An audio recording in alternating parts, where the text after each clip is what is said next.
जय हिंद दोस्तों। Welcome to hello exam. आज हम आपको बीपीएससी प्री का घटना चक्र से जो कर रहे हैं उसी का हमारे अगला सेशन होगा, जिसमें हमारे मॉडर्न हिस्ट्री का सेकंड क्लास होगा। और हमने पॉलिटी का सेक्शन पूरा फिनिश कर चुके हैं, एंशियंट हिस्ट्री का भी पूरा सेक्शन फिनिश कर चुके हैं, मिडीवल हिस्ट्री का भी पूरा सेक्शन ख़त्म कर चुके हैं। ये आज हमारा मॉडर्न हिस्ट्री का ये दूसरा लेक्चर होगा। फर्स्ट लेक्चर में हमने घटना चक्र का जो बीपीएससी का प्री वाले क्वेश्चन है उसमें हमने लगभग 125 क्वेश्चन करा चुके हैं। आज हमारा सेकेंड लेक्चर होगा 125 से आगे का, और आज हम लगभग 100 क्वेश्चन करेंगे। तो हम लोग स्टार्ट करते हैं। स्टार्ट करने से पहले अगर आप लोगों ने हेलो एग्ज़ाम को सब्सक्राइब नहीं किया है तो आप लोग हेलो एग्ज़ाम को सब्सक्राइब कर लीजिएगा, एंड आप अपने दोस्तों तक इसको शेयर कर दीजिएगा और बेल आइकन दबाना ना भूलें। तो हम लोग स्टार्ट करते हैं। हम लोग आते हैं पहला क्वेश्चन पर। पहला क्वेश्चन क्या है हमारा? पहला क्वेश्चन है भारतीय राष्ट्रीय कांग्रेस के दूसरे अधिवेशन की अध्यक्षता किसने की थी? तो हम लोग अगर आते हैं किस पर, राष्ट्रीय कांग्रेस यानी भारतीय राष्ट्रीय Congress INC, Indian national Congress. तो इसकी बात करें तो सबसे पहले जो इसकी प्रथम बैठक हुई थी, प्रथम बैठक इसकी कब हुई थी? 1885 में। और इसके अध्यक्ष थे कौन?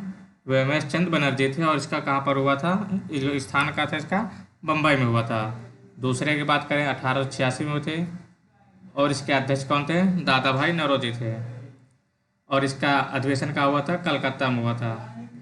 और 1886 में प्रथम पारसी अध्यक्ष थे। और तीसरा जो अधिवेशन हुआ था ये 1887 में हुआ था, मद्रास में हुआ था। और इसके अध्यक्ष कौन थे? बदरुद्दीन तैयब जी थे, और ये प्रथम मुस्लिम अध्यक्ष थे। चौथे की बात करें तो 1888 में अधिवेशन हुआ था, और इसके अध्यक्ष कौन थे? जॉर्ज यूले थे। और ये कहाँ पर हुआ था? इलाहाबाद में था। और ये प्रथम आपके अंग्रेज अध्यक्ष थे। चार हमने अभी कवर किए हैं, आगे और देखेंगे। अगला क्वेश्चन आते हैं, महात्मा गांधी ने भारतीय राष्ट्रीय कांग्रेस के किस अधिवेशन की अध्यक्षता की थी? तो महात्मा गांधी ने 1924 में केवल एक बार भारतीय राष्ट्रीय कांग्रेस अधिवेशन की अध्यक्षता की थी। कहाँ पर? बेलगांव में, जो कि करंट टाइम में कहाँ पर है? कर्नाटका में है। कहाँ पर है? कर्नाटका में। इंडियन नेशनल कांग्रेस की प्रथम महिला अध्यक्ष कौन थे? तो इंडियन नेशनल कांग्रेस की जो पहली महिला अध्यक्ष थी कौन थी? श्रीमती एनी बेसेंट जी थी। कौन थे? एनी बेसेंट थे। और इनका अधिवेशन कब की थी? पहले अगर प्रथम भारतीय पूछा है तो प्रथम भारतीय क्या हो जाएगा आपका? प्रथम महिला अगर पूछे केवल तो आपका प्रथम महिला हो जाएगा श्रीमती एनी बेसेंट हो जाएगा। अगर क्या पूछता है? प्रथम भारतीय पूछता है तो भारतीय अब कौन हो जाएगा? सरोजिनी नायडू जी हो जाएंगे। और ये कब अध्यक्षता की थी? इन्होंने 1925 में कानपुर अधिवेशन में अध्यक्षता की थी, और ये प्रथम भारतीय महिला हैं। अगला क्वेश्चन आते हैं हम लोग। अगला क्वेश्चन क्या कह रहा है हमारा? भारतीय राष्ट्रीय कांग्रेस का 27वां अधिवेशन किस स्थान पर हुआ था? तो 27वां अधिवेशन कहाँ पर होता है? बांकीपुर में हुआ था, बांकीपुर बिहार में। ये 1912 में बांकीपुर बिहार में संपन्न हुआ था। और इस अधिवेशन की अध्यक्षता RN मधोलकर ने की थी। और इसी अधिवेशन में A.O. ह्यूम को कांग्रेस का पिता भी कहा गया था।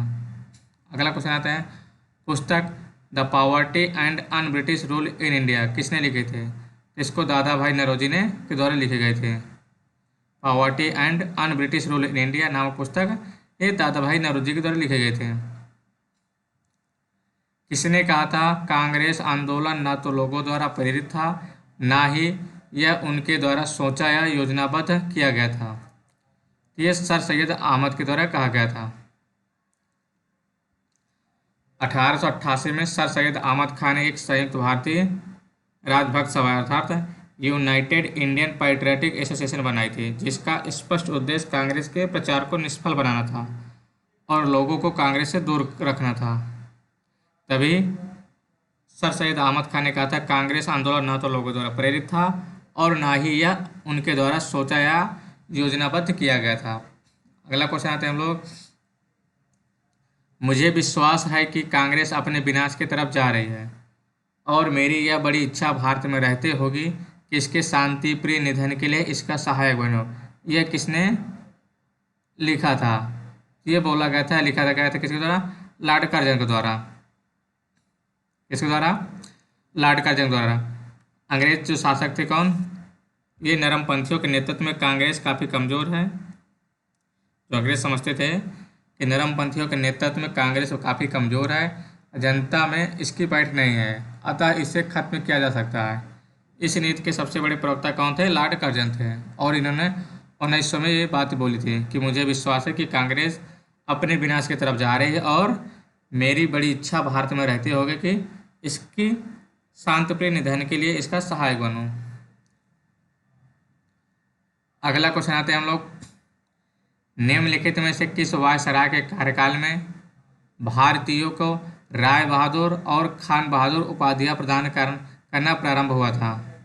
ये लॉर्ड लिटन के टाइम पर ये स्टार्ट किया गया था, राय बहादुर और खान बहादुर की उपाधियां। ये लॉर्ड लिटन के कार्यकाल में स्टार्ट किया गया था और लिटन के कार्यकाल में ही वर्नाकुलर प्रेस एक्ट भी आया था। अधिकतर नरमपंथी नेता थे, तो जो अधिकतर नरमपंथी नेता थे वो कहाँ के थे? वो शहरी क्षेत्र से थे। कहाँ से थे? शहरी क्षेत्र से। उदारवादी राजनीति या राजनीतिक भिक्षावृत्ति के युग में अधिकांश नरमपंथी नेता कौन थे?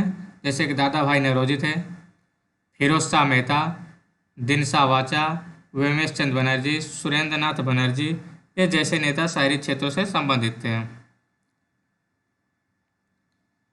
अगला क्वेश्चन आते हैं हम लोग। निम्नलिखित में कौन उप ग्रंथी नहीं था? तो इसमें आपके गोपाल कृष्ण गोखले ये उप ग्रंथी नहीं थे। ये भी उदारवादी खेमे से संबंधित थे, यानी कि नरमपंथी के गोपाल कृष्ण गोखले भी थे।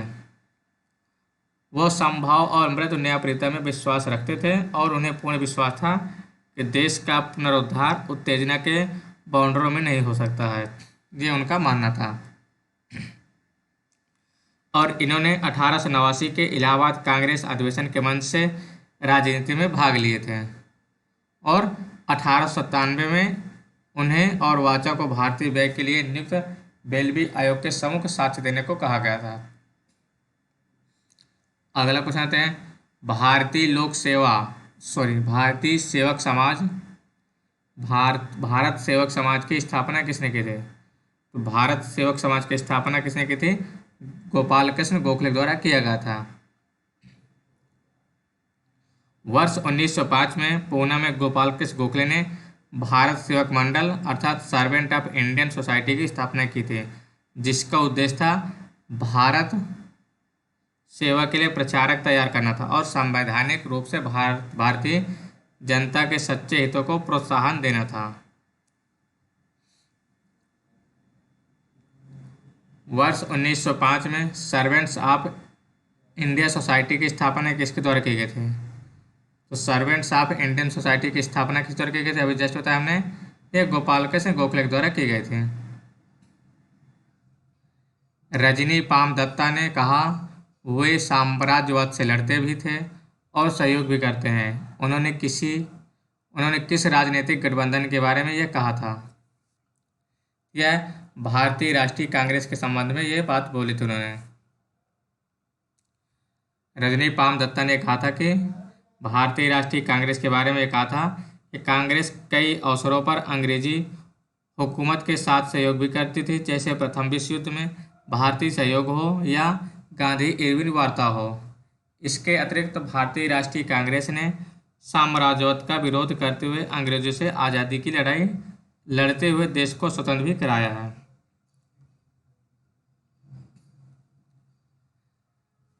भारतीय राष्ट्रीय आंदोलन गर्मपंथियों के प्रभावाधीन आया है। तो गर्मपंथी प्रभाव कब आया था? तो गर्मपंथी प्रभाव में आए थे 1906 में। जो नरमपंथियों का टाइम पीरियड था वो 1885 से 1905 तक आप लोग मान सकते हैं।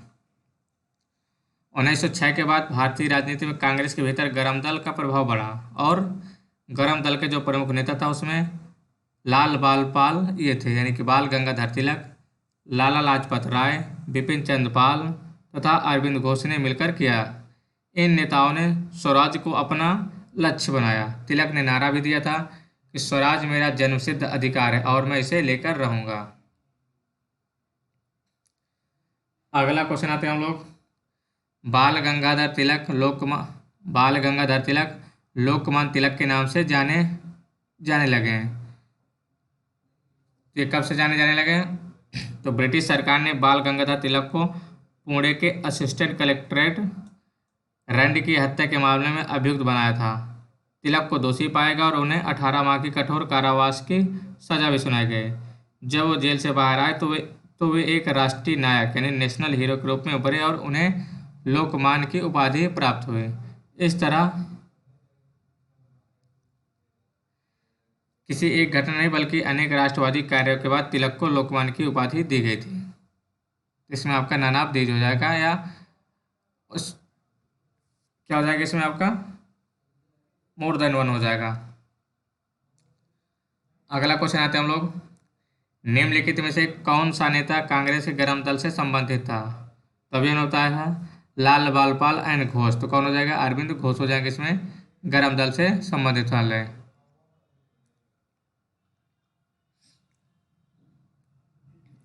अगला क्वेश्चन आते हैं। अगला क्वेश्चन आने से पहले हम लोग थोड़ा कांग्रेस के कुछ और अधिवेशन जो इम्पोर्टेंट हैं वो अधिवेशन हम लोग देख लेते हैं। तो कांग्रेस अधिवेशन में इम्पोर्टेंट आपका 1886 में जो दादा भाई नौरोजी बने थे, ये फर्स्ट पारसी अध्यक्ष थे। फिर सेकेंड टाइम दादा भाई नौरोजी जो अध्यक्ष बने थे लाहौर अधिवेशन में 1893 में लाहौर अधिवेशन में दादा भाई नौरोजी अध्यक्ष बने थे।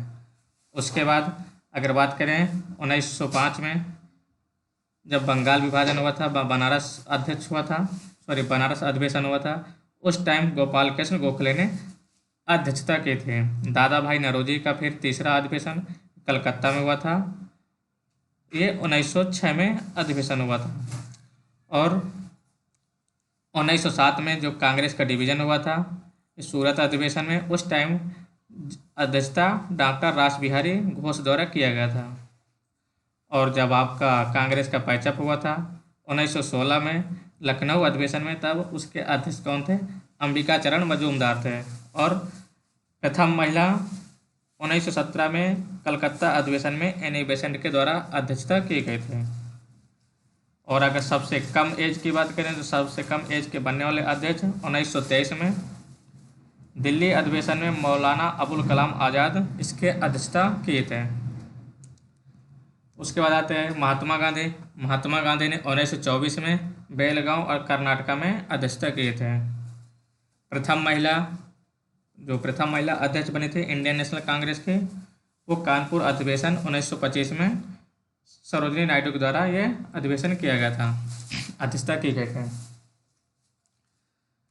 फिर इसके बाद आपका लाहौर अधिवेशन पंडित जवाहरलाल नेहरू द्वारा 1929 में ये अध्यक्षता किया गया था। और 1931 में सरदार वल्लभ भाई पटेल ने कराची अधिवेशन में अध्यक्षता किए थे। और आपका जो दो इम्पोर्टेंट सुभाष चंद्र बोस 1938 एंड 1939, एक हरिपुरी अधिवेशन, ये सुभाष चंद्र बोस के द्वारा 1938 में अध्यक्षता किया गया था। और 1939 में सुभाष चंद्र बोस अध्यक्ष बने थे एक त्रिपुरी अधिवेशन में मध्य प्रदेश में। इसके बाद हम लोग अगला क्वेश्चन आते हैं। अगला क्वेश्चन हमारा क्या है? नेशनल काउंसिल ऑफ एजुकेशन की स्थापना कब हुई थी? तो नेशनल काउंसिल ऑफ एजुकेशन की स्थापना 15 अगस्त 1906 में हुई थी। कब हुई थी? 1906 में हुई थी। अगला क्वेश्चन आते हैं हम लोग, राष्ट्रीय आंदोलन में निम्न में से किसको नरम दली के तौर पर नहीं जाना जाता था? तो नरम दल के ये बाल गंगाधर आपके गरम दल के थे नेता, और सभी दादा भाई नौरोजी, गोपाल कृष्ण गोखले, MG रानाडे, ये सब आपके नरम दल के नेता थे। कांग्रेस के नरम दल नेताओं की आंदोलन पद्धति थी। तो जो नरम दल के नेता था उनका क्या था, वो जो उनका जो आंदोलन की पद्धति वो कॉन्स्टिट्यूशन एजिटेशन के अर्थात प्रशासन में भारतीयों की भागीदारी की मांग तथा जनता में राजनीतिक जागरूकता उत्पन्न करना था। हिसाब से क्या हो जाएगा, ऑप्शन बी नंबर हो जाएगा। शेर ए पंजाब के नाम से इनमें से कौन मशहूर थे? तो शेर ए पंजाब के नाम से लाला लाजपत राय को जाना जाता था। ये भारतीय राष्ट्रीय कांग्रेस में गरम दल के नेता थे तथा पूरे पंजाब के ये प्रतिनिधि भी थे। इन्हें पंजाब केसरी भी कहा जाता था और साइमन कमीशन के विरोध में एक जुलूस को नेतृत्व करते समय लाला जी पर लाठियों के प्रहार से घायल हो गया और परिणाम स्वरूप 27 नवंबर 1928 को उनका देहांत हो गया है। तो आप लोग ध्यान रखिएगा कि साइमन कमीशन कब आया था, उसी टाइम लाला लाजपत राय का क्या हुआ, देहांत होगा। अभिनव भारत से कौन संबंधित है? तो अभिनव भारत से संबंधित कौन है? बी.डी. सावरकर संबंधित है। अभिनव भारत की स्थापना कब हुई थी? 1904 में, और इसके संस्थापक कौन थे? बी.डी. सावरकर थे। अगला क्वेश्चन आते हैं हम लोग, मुजफ्फरपुर में किंग्स फोर्ड की हत्या का प्रयास कब किया गया था? तो मुजफ्फरपुर में 1908 में। कब? 1908 में खुदीराम बोस और प्रफुल्ल चाकी ने किंग्स फोर्ड पर बम फेंका, परंतु वो बच निकले और दुर्भाग्यपूर्ण से जो राष्ट्रीय आंदोलन से हमदर्दी रखने वाले मिस्टर कैनेडी की पत्नी एवं पुत्री मारी गई थी। अगला क्वेश्चन आते हैं हम लोग, निम्न में से कौन सा एक राष्ट्रवादी समाचार पत्र नहीं था? इसमें द टाइम्स ऑफ इंडिया ये आपका राष्ट्रवादी समाचार पत्र नहीं है। क्रांतिकारी गतिविधियों के साथ कौन सी पत्रिका जुड़ी हुई नहीं थी? इसमें ऐसी कौन सी पत्रिका है जो क्रांतिकारियों से जुड़ी हुई नहीं है? तो ये आपकी यंग इंडिया है। यंग इंडिया पत्रिका ये एक क्रांतिकारी गतिविधियों के साथ नहीं जुड़ी थी। यह महात्मा गांधी ने इसका संपादन किया था और महात्मा गांधी एक अहिंसक आंदोलन के समर्थक थे। अगला क्वेश्चन आते हैं हम लोग, नीचे दिए गए विकल्पों में से राष्ट्रवादी समाचार पत्रों द हिंदू, केसरी, बंगाली, हिंदुस्तानी, सुधारक के संपादकों के नाम का सही संयोजन करके है। तो द हिंदू के संपादक कौन थे? जी सुब्रमण्यम अय्यर थे। कौन थे? जी सुब्रमण्यम अय्यर थे। और केसरी के आपके बाल गंगाधर तिलक थे। बंगाली के कौन थे? आपका सुरेंद्रनाथ बनर्जी थे। तो इसमें आपका कौन सा आंसर सही हो जाएगा? D number. और हिंदुस्तानी के गंगा प्रसाद वर्मा थे और सुधारक के गोपाल कृष्ण गोखले थे। स्वराज मेरा जन्मसिद्ध अधिकार है और मैं इसे पाकर रहूंगा, ये किसके द्वारा कहा गया था? ये बाल गंगाधर तिलक के द्वारा बोला गया था। 1916 में बाल गंगाधर तिलक ने बोला था कि स्वराज मेरा जन्मसिद्ध अधिकार है और मैं इसे लेकर रहूंगा। सेम क्वेश्चन फिर है, स्वराज मेरा जन्मसिद्ध अधिकार है। भारतीय क्रांति की जननी किसे कहा गया है? तो भारतीय क्रांति की जननी किसे कहा गया है? मैडम भीकाजी रुस्तम कामा को बोला गया था। मैडम भीकाजी रुस्तम कामा को बोला गया था भारतीय क्रांति की जननी। अगला क्वेश्चन आते हैं हम लोग, मैडम कामा ने भारत की तिरंगी स्वतंत्रता ध्वज को कहाँ फहराया था? तो इन्होंने सर्वप्रथम कहाँ फहराया था? स्टुटगार्ट में फहराया था। स्टुटगार्ट में इन्होंने सर्वप्रथम क्या किया? झंडा फहराया था। जर्मनी के स्टुटगार्ट में आयोजित एक अंतर्राष्ट्रीय सोशलिस्ट सम्मेलन में इन्होंने फर्स्ट टाइम इंडिया का झंडा लहराया था। अगला क्वेश्चन आते हैं, मैडम कामा ने 1907 में प्रथम तिरंगा ध्वज कहाँ फहराया था? अभी बताया हमने, स्टुटगार्ट में।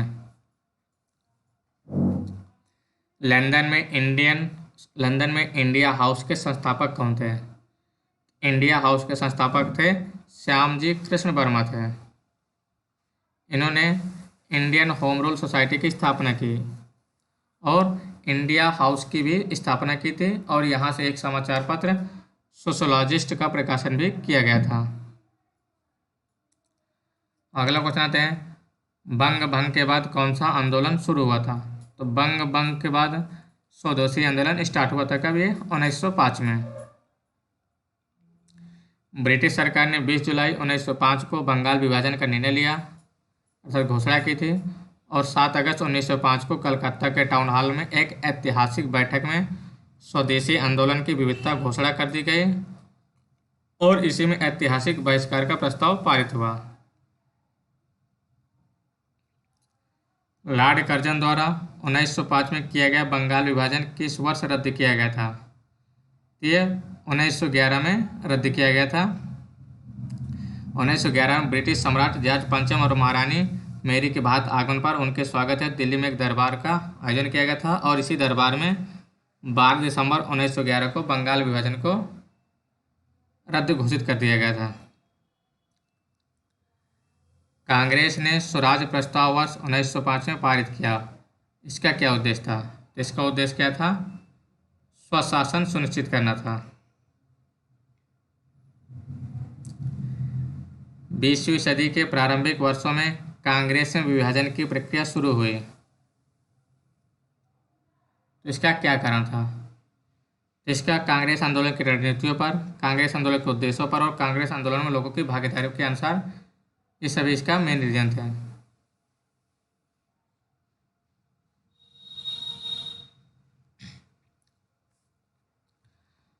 मुसलमान यदि खुश और संतुष्ट हैं तो भारत में ब्रिटिश शक्ति का महत्तम बचाव होगा। ये किसने लिखा? ये हंटर के द्वारा लिखा गया था। हंटर ने अपनी पुस्तक द इंडियन मुसलमान में लिखा था कि मुसलमान यदि खुश और संतुष्ट हैं तो भारत में ब्रिटिश शक्ति का महत्तम बचाव होगा। किस वर्ष हिंदुस्तान रिपब्लिकन एसोसिएशन की स्थापना हुई थी? तो हिंदुस्तान रिपब्लिकन एसोसिएशन अर्थात HRA की स्थापना कब हुई थी? 1924 में। ये कानपुर में किया गया था और इसके संस्थापक कौन थे? सचिंद्र सन्याल, राम प्रसाद बिस्मिल, जोगेश चंद चटर्जी तथा चंद्रशेखर आजाद इसके संस्थापक थे HRA के। बंगाल विभाजन की घोषणा की गई थी। बंगाल विभाजन की घोषणा कब की गई थी? तो बंगाल विभाजन का प्रस्ताव 3 दिसंबर 1903 को ब्रिटिश संसद में रखा गया था और 19 जुलाई 1905 को इसकी घोषणा की गई थी। कब की गई थी घोषणा? 19 जुलाई 1905 को की गई थी। अगला क्वेश्चन आते हैं हम लोग। अगला क्या? कर्जन वायली की हत्या के आरोप में किसे मृत्युदंड दिया गया था? तो कर्जन वायली की हत्या में मदन लाल धिंगरा को इनकी हत्या का दंड दिया गया। मृत्युदंड का आदेश दिया गया था। कर्जन वायली की हत्या 1919 के लंदन में मदन लाल धिंगरा ने गोली मारकर की थी और इन्हें 1919 में ही फांसी की सजा दी गई थी। मॉन्टेग्यू चेम्सफोर्ड की रिपोर्ट आई थी। तो मॉन्टेग्यू चेम्सफोर्ड की रिपोर्ट कब आई थी? ये रिपोर्ट आई थी 1919 में। ये तत्कालीन भारत के सचिव एडविन मॉन्टेग्यू और वायसराय लॉर्ड चेम्सफोर्ड की रिपोर्ट भारतीय परिषद अधिनियम 1919 का आधार बनी थी और इस अधिनियम के तहत प्रांतों में पहली बार द्वैध शासन लागू किया गया था। क्या किया गया था? प्रांतों में द्वैध शासन लागू किया गया था। न्यू लैंप्स फॉर ओल्ड लेख श्रृंखला 1893-94 में सर्वहारा वर्ग के साथ संपर्क से बाहर होने के लिए कांग्रेस की आलोचना की गई थी। इन लेखों का लेखक कौन था? इन लेखों के लेखक कौन थे? अरविंद घोष थे। काकोरी ट्रेन डकैती कांड, जो कि नाम चेंज कर दिया गया है, काकोरी ट्रेन एक्शन कर दिया गया है। निम्न क्रांतिकारियों को फांसी की सजा दी गई थी। इनमें से किसको किसको दी गई थी? तो अक्टूबर 1924 में सचिंद्र सन्याल ने, राम प्रसाद बिस्मिल तथा चंद्रशेखर आजाद ने कानपुर में क्रांतिकारी संस्था HRA की स्थापना की और इस संस्था से 9 अगस्त 1925 के रेलवे के लखनऊ सहारनपुर संभाग के काकोरी नामक स्थान पर एक खजाना का लूट किया गया था और इसी लूट में रामप्रसाद बिस्मिल तथा अशफाक उल्लाह खां को क्या किया गया था, फांसी की सजा सुनाई गई थी। और उसके साथ रोशनलाल तथा राजेंद्र लाहिड़ी को भी फांसी दी गई थी, जो कि चंद्रशेखर आजाद फरार हो गए थे। HRA यानी हिंदुस्तान सोशलिस्ट रिपब्लिकन आर्मी के संस्थापक नेताओं में एक थे। तो इनमें से कौन थे, भगत सिंह थे। जब सोशलिस्ट वर्ड ऐड किया गया था तब भगत सिंह भी ऐड हो गए थे। अगला क्वेश्चन आते हैं, निम्नलिखित पंक्तियों को किसने लिखा। सरफरोशी की तमन्ना अब हमारे दिल में है, देखना है जोर कितना बाजुए कातिल में है। ये किसके द्वारा लिखा गया था, तब रामप्रसाद बिस्मिल के द्वारा लिखा गया था। अगला क्वेश्चन आते हैं हम लोग, अगला क्वेश्चन क्या है, प्रसिद्ध गीत सरफरोशी की तमन्ना अब हमारे दिल में की रचयिता कौन है। तो हमने ऊपर बता चुके कौन थे इसके। इंकलाब जिंदाबाद का नारा किसने दिया था। तो इंकलाब जिंदाबाद का नारा ये भगत सिंह के द्वारा दिया गया था।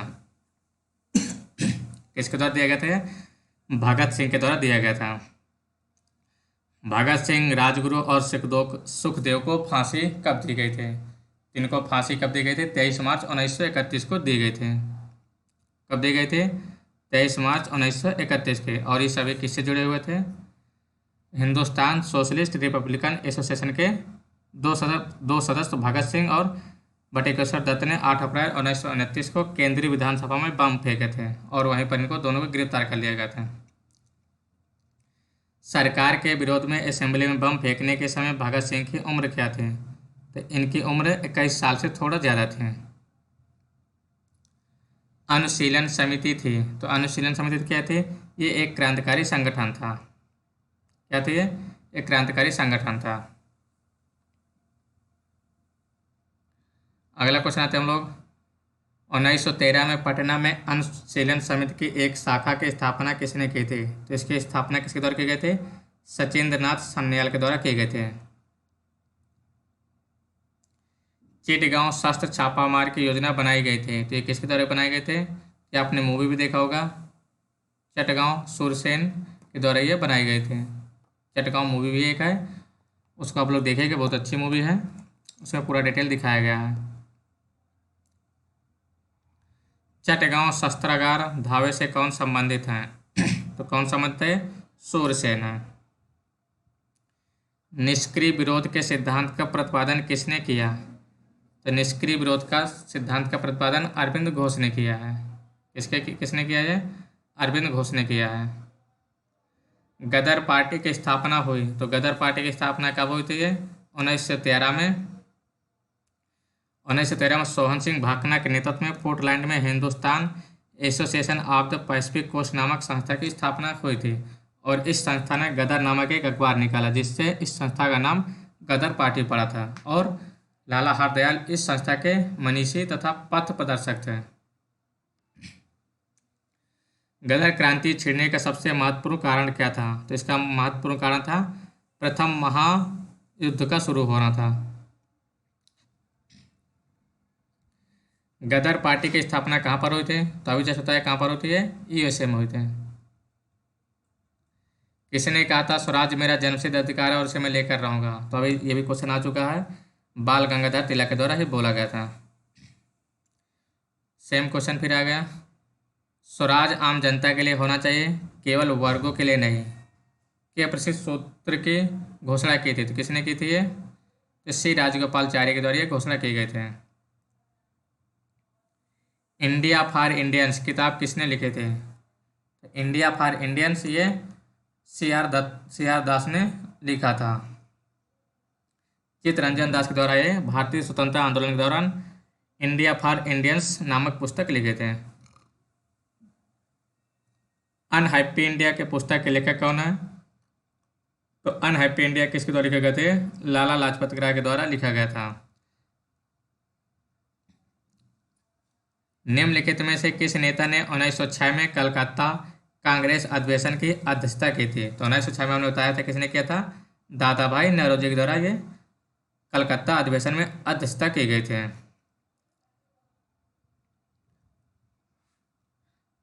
और राष्ट्रीय कांग्रेस की कलकत्ता अधिवेशन में ही पहली बार दादा भाई नौरोजी ने स्वराज की मांग की थी? निम्नलिखित में से किसने ऑल इंडिया मुस्लिम लीग की स्थापना की थी? तो ऑल इंडिया मुस्लिम लीग की स्थापना किसके द्वारा किए गए थे? नवाब सलीमुल्लाह खान के द्वारा किए गए थे। 1906 में आगा खां के नेतृत्व में मुस्लिमों को शिमला प्रतिमंडल ने एक ऐसी केंद्रीय मुस्लिम सभा बनाने का विचार किया जिसका उद्देश्य मुसलमानों के हितों का संरक्षण हो। अगला क्वेश्चन आते हैं हम लोग। 1906 में मिंटो से शिमला में मिले मुसलमानों के शिष्टमंडल ने प्रार्थना की थी। क्या प्रार्थना की थी? उन्होंने मुसलमानों के लिए पृथक निर्वाचक वर्ग के लिए प्रार्थना की थी। निम्न में से किस अधिनियम ने भारत में पृथक निर्वाचक मंडल का आरंभ किया? तो जो इस कौन सा था ये इंडियन काउंसिल एक्ट 1919 में पहली बार पृथक निर्वाचन मंडल आरंभ हुआ था। ये मोरेले मिंटो सुधार के तहत लाया गया था, जिसके अंदर मुसलमानों को पृथक निर्वाचन मंडल की व्यवस्था की गई थी। निम्नलिखित में से किसका योगदान होम रूल लीग की स्थापना में नहीं था? जिसमें Bal Gangadhar Tilak, Annie Besant, M Subramaniam Iyer का था, लेकिन टीसी आलकाट का इसमें नहीं था। जो टीसी आलकाट किससे संबंधित है? ये थियोसॉफिकल सोसाइटी से संबंधित है। किस अधिवेशन में होम रूल समर्थक अपनी राजनीतिक शक्ति का सफलतापूर्वक प्रदर्शन कर सके? तो ये कांग्रेस अधिवेशन 1916 में किए थे। कब किए गए थे? ये 1916 के अधिवेशन में किए थे। अगला क्वेश्चन आते हैं हम लोग। शिक्षा में सुधार है तो ब्रिटिश सरकार ने सैडलर विश्वविद्यालय आयोग नियुक्त किया था। कब किए थे? ये 1917 में नियुक्त किया गया था। कब किया गया था? 1917 में किया गया था। होम रूल आंदोलन भारत के स्वतंत्रता संग्राम के एक नए चरण के आरंभ का द्योतक था, क्योंकि इसने देश के सामने स्वशासन की एक ठोस योजना रखी थी। अगला क्वेश्चन क्या हमारा? बंगाल विभाजन के प्रत्याघात के रूप में कौन सा आंदोलन शुरू हुआ था? तो कौन सा आंदोलन शुरू हुआ था? तो स्वदेशी आंदोलन शुरू हुआ था। 1905 में कौन से शुरू हुआ था? स्वदेशी आंदोलन। पहले बंग भंग आंदोलन शुरू हुआ 1905 में, 1906 में स्वदेशी आंदोलन स्टार्ट हुआ। नोआखली काल में महात्मा गांधी के सचिव कौन थे? तो कौन थे सचिव? प्यारेलाल सचिव थे। नोआखली काल में प्यारेलाल महात्मा गांधी के सचिव थे और उनकी बहन डॉक्टर सुशीला नैयर गांधी जी के व्यक्तिगत चिकित्सक भी थे। निम्न में से महात्मा गांधी का भारत में पहला सत्याग्रह कौन सा था? तो भारत में सबसे पहले सत्याग्रह चंपारण सत्याग्रह था। 1917 में चंपारण सत्याग्रह किए थे। कौन किए थे? महात्मा गांधी ने। निम्न में से किस कॉलेज में गांधी ने पढ़ाई की थी? तो गांधी ने कहाँ पढ़ाई की थी? श्यामलदास कॉलेज भावनगर में इन्होंने पढ़ाई की थी। निम्नलिखित में से कौन सा भारत में गांधी जी का प्रथम सत्याग्रह आंदोलन था जिसमें उन्होंने सविनय अवज्ञा का प्रयोग किया? तो कौन सा था वो? चंपारण, 1917 में, बिहार। किसने यूरोपियन नील बागान मालिकों द्वारा किसानों के शोषण की तरफ गांधी जी का ध्यान आकर्षित किया? उसमें कौन थे? राजकुमार शुक्ल ने गांधी जी को आमंत्रण किया था चंपारण आंदोलन के लिए। कब? 1916 कांग्रेस अधिवेशन में। गांधी जी को चंपारण आने का आमंत्रण किसने दिया था? बता चुके हैं, राजकुमार शुक्ल। चंपारण में इंडिगो के किसानों की दशा की ओर गांधी जी का ध्यान आकर्षित किया किसने किया था? रामचंद्र शुक्ल ने किया था। गांधी जी द्वारा भारत में पहली बार सत्याग्रह आंदोलन बिहार में कहाँ पर स्टार्ट किया गया था? कहाँ किया गया था? चंपारण। बिहार के कौन से स्थान में गांधी जी ने अपना प्रथम सत्याग्रह किया था? सेम क्वेश्चन है। चंपारण नील आंदोलन के राष्ट्रीय नेता कौन थे? कौन हो जाएगा? महात्मा गांधी। प्रसिद्ध नाटक नील दर्पण, जिसमें इंडिगो की खेती करने वाले किसानों के दमन का चित्रण किया गया है, की रचना किसके द्वारा की गई थी? तो नील दर्पण किसके द्वारा लिखा गया है? ये दीनबंधु मित्र के द्वारा लिखा गया है। अगला क्वेश्चन आते हैं हम लोग। निम्नलिखित में से किस सत्याग्रह आंदोलन में गांधी जी ने प्रत्यक्ष रूप से भाग नहीं लिया था? तो वाईकोम सत्याग्रह में गांधी जी ने प्रत्यक्ष रूप से भाग नहीं लिए थे। स्वाधीनता आंदोलन के दौरान महात्मा गांधी के करीबी अंग्रेज मित्र थे, तो कौन थे? रेवरेंड चार्ली एंड्रूज थे। अंत्योदय कार्यक्रम का उद्देश्य है, अंत्योदय कार्यक्रम का उद्देश्य क्या है? गरीबों में सबसे गरीब की सहायता करना है। और इसका सर्वप्रथम प्रचार महात्मा गांधी द्वारा प्रस्तुत किया गया था। 1917-18 में अहमदाबाद में गांधी जी द्वारा चलाए गए सत्याग्रह में किसने हिस्सा लिया था? तो इसमें किसने लिया था? औद्योगिक कर्मियों ने हिस्सा लिया था अहमदाबाद मिल वाले सत्याग्रह में। निम्न उद्योगपतियों में से कौन से व्यक्ति लंबे समय तक AICC के खजांची रहे तथा सन 1930 में जेल भी गए? तो कौन थे? जमनालाल बजाज थे। और ब्रिटिश सरकार ने इन्हें राय बहादुर की पदवी भी दी थी और 1921 में असहयोग आंदोलन में भाग भी लिया था जमनालाल बजाज ने। महात्मा गांधी ने सर्वप्रथम किस किसान आंदोलन में भाग लिया था? तो कौन सा था वो? चंपारण आंदोलन था। गांधी जी का चंपारण सत्याग्रह किससे जुड़ा हुआ था? किससे जुड़ा था ये? तिनकटिया से। नील की खेती करना अनिवार्य कर दिया गया था, उसी को तिनकटिया पद्धति कहा जाता था। बिहार में तिनकटिया पद्धति में नील की खेती के लिए भूमि का कितना भाग अमानत रखा जाता था? कितना रखा जाता? 3/20 भाग। चंपारण आंदोलन में कौन संबंधित नहीं था? तो चंपारण आंदोलन से कौन संबंधित नहीं थे? राजेंद्र प्रसाद संबंधित थे, अनुग्रह नारायण सिन्हा थे, JB कृपलानी थे, राजकुमार शुक्ल थे, लेकिन जयप्रकाश नारायण नहीं थे। अगला क्वेश्चन आते हैं हम लोग 1917 के चंपारण सत्याग्रह से कौन संबंधित नहीं थे? सेम क्वेश्चन है, कौन थे? राम मनोहर लोहिया इससे संबंधित नहीं थे। अखिल भारतीय किसान सभा के प्रथम सत्र की अध्यक्षता किसने की थी? तो अखिल भारतीय किसान महासभा के स्वामी सहजानंद के द्वारा 1936 में लखनऊ में किया गया था। बम्बई में अखिल भारतीय व्यापार संघ कांग्रेस की स्थापना कब हुई? ये कब हुई थी? 1920 में हुई थी अखिल भारतीय व्यापार संघ कांग्रेस की स्थापना। अखिल भारतीय ट्रेड यूनियन कांग्रेस के प्रथम अध्यक्ष थे। इसके अध्यक्ष कौन थे? लाला लाजपत राय थे। कम्युनिस्ट इंटरनेशनल का सदस्य बनने वाला पहला भारतीय कौन था? तो कम्युनिस्ट इंटरनेशनल की स्थापना 1919 में व्लादिमीर लेनिन और रूसी पार्टी बोल्शेविक द्वारा की गई थी और सबसे पहले भारतीय सदस्य कौन थे? MN राय थे। भारतीय उच्चायुक्त के पद का सृजन किस अधिनियम से हुआ था? तो भारतीय सरकार अधिनियम यानी इंडियन काउंसिल एक्ट 1919 के तहत किया गया था भारतीय उच्चायुक्त पद के।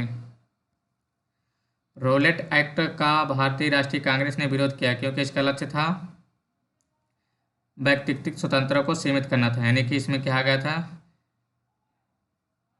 कि किसी को भी पकड़ा जा सकता है और बिना वकील भी नहीं दिया जाएगा, यानी सरकार जिसको चाहे जब तक चाहे बिना मुकदमा चलाए जेल में बंद रख सकते थे। जलियांवाला बाग नरसंहार किस गांधीवादी सत्याग्रह के संबंध में हुआ था? स्वदेशी सत्याग्रह, रोलेट सत्याग्रह और क्या ऑप्शन इसमें? बारदौली सत्याग्रह और व्यक्तिगत सत्याग्रह। तो किससे संबंधित है ये आपको संबंधित है रोलेट सत्याग्रह से, जलियांवाला बाग।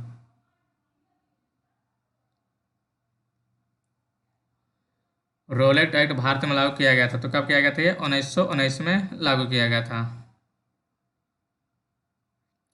जलियांवाला बाग में प्रदर्शन के लिए क्यों लोग जमा हुए थे? क्योंकि किचलू और सत्यपाल के बंदी बनाने के विरोध में ये प्रदर्शन किया गया था। किसके? किचलू और सत्यपाल के। रविन्द्रनाथ टैगोर ने अपनी नाइटहुड की उपाधि किस कारण त्याग दी थी? इन्होंने जलियांवाला बाग नरसंहार देखकर इन्होंने अपनी नाइटहुड की उपाधि त्याग दी थी। लंदन में 13 मार्च 1940 को सर माइकल ओ डायर को गोली से मारा गया था। तो किसके द्वारा मारा गया था? उधम सिंह के द्वारा गोली मारी गई थी। वर्ष 1919 भारतीय इतिहास से संबंधित है। ये जलियांवाला बाग त्रासदी से संबंधित है। ये 13 अप्रैल 1919 को जलियांवाला बाग में निहत्थे भीड़ पर हत्यारे डायर ने गोली चलाकर 1000 लोगों की हत्या करवा दी थी। अमृतसर के जलियांवाला बाग में भीड़ का दमन हुआ था, कब हुआ था ये? 13 अप्रैल 1919 में हुआ था। अगला क्वेश्चन आते हैं, जलियांवाला बाग हत्याकांड के लिए जिम्मेदार जनरल डायर को निम्न से किसने मारा था? तो बता चुके हैं किसने मारा था, ऊधम सिंह ने मारा था। किसने खिलाफत आंदोलन को हिंदू और मुसलमानों की एकता के एक ऐसे अवसर के रूप में देखा जो 100 वर्षों में भी पुनः प्रस्तुत नहीं होगा? तो ये महात्मा गांधी के द्वारा ये देखा गया था। कब? 1919 में दिल्ली में अखिल भारतीय खिलाफत कमेटी का अधिवेशन हुआ और जिसके अध्यक्ष थे गांधी जी थे। 1920 के खिलाफत कमेटी की सभा जिसने गांधी को असहयोग आंदोलन के नेतृत्व को संभालने का अनुरोध किया था, वो किस शहर में हुआ था? ये इलाहाबाद में हुआ था। गांधी जी ने 1920 में खिलाफत कमेटी की अंग्रेजी हुकूमत के खिलाफ असहयोग आंदोलन छेड़ने की सलाह दी और 9 जून 1920 को खिलाफत कमेटी ने इलाहाबाद में इस सलाह को स्वीकार भी कर लिया था।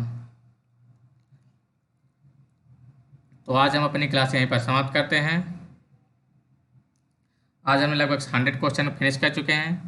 तो आप लोग कमेंट करके बताइएगा कि आपको क्लास कैसी लगी है। अगर आपको क्लास अच्छी लगी हो तो क्लास को आप लोग सब्सक्राइब करेंगे, लाइक करेंगे और कमेंट करेंगे, और आप अपने दोस्तों को इसको शेयर जरूर कर दीजिएगा। क्लास समाप्त कर रहे हैं। धन्यवाद।